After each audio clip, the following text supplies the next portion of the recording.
साथियों नमस्कार, मैं रामकृष्ण गर्ग और हमारे YouTube चैनल आरके स्टडी अड्डा में आप सभी लोगों का स्वागत है। जैसा कि आप सभी लोग जानते हैं, मैं प्रतिदिन मनोविज्ञान के क्षेत्र में एक वीडियो लाता रहता हूं। उसी के अगले क्रम में आज का हमारा टॉपिक है परीक्षण की परिभाषा। तो चलिए फटाफट शुरू करते हैं। सबसे पहली जो परिभाषा है वो दी है किसने? कॉनबैक महोदय के अनुसार। ए कॉनबैक महोदय ने कब दी थी? सन 1971 में दी थी। ये आप लोगों को याद रखना है दोस्तों।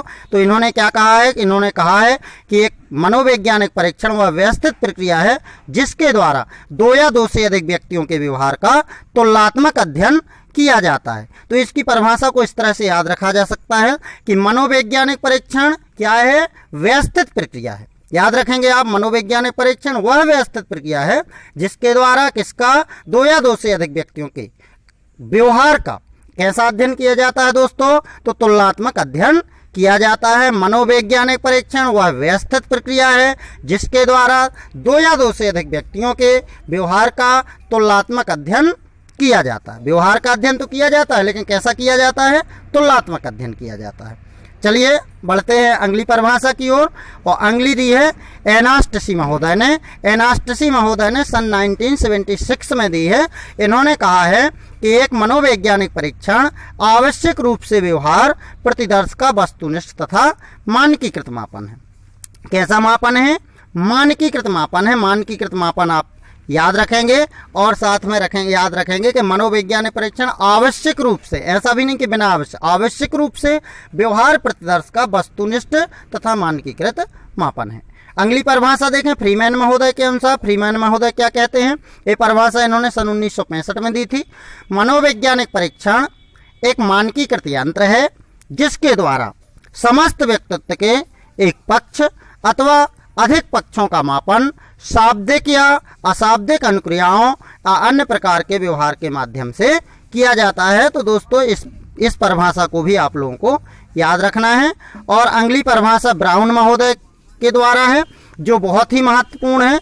तो ब्राउन महोदय की जो परिभाषा है इसको आप लोग याद रखेंगे। और इन्होंने क्या कहा है? तो ब्राउन महोदय ने कहा है कि व्यवहार प्रतिदर्श के मापन की व्यवस्थित विधि ही मनोवैज्ञानिक परीक्षण। बहुत ही सरल परिभाषा है। व्यवहार प्रतिदर्श के मापन की कैसी विधि? व्यवस्थित विधि। जो व्यवस्थित, जब व्यवहार प्रतिदर्श का व्यवस्थित रूप से मापन किया जाता है वही मनोवैज्ञानिक परीक्षण कहलाता है। अगली परिभाषा भी बहुत ही महत्वपूर्ण है। मन महोदय ने दी है सन 1967 में।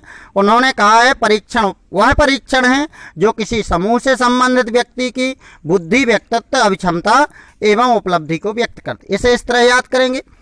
इन्होंने परीक्षण को क्या कहा है? कि परीक्षण वह परीक्षण है जो किसी समूह से संबंध है। जब कोई व्यक्ति एक समूह में है तो उसकी बुद्धि, उसका व्यक्तित्व, उसकी अभिक्षमता एवं उसकी उपलब्धि पता जिस चीज से चल सके उसे हम परीक्षण कहते हैं। आगे देखें अगली परिभाषा टायलर महोदय ने दी है।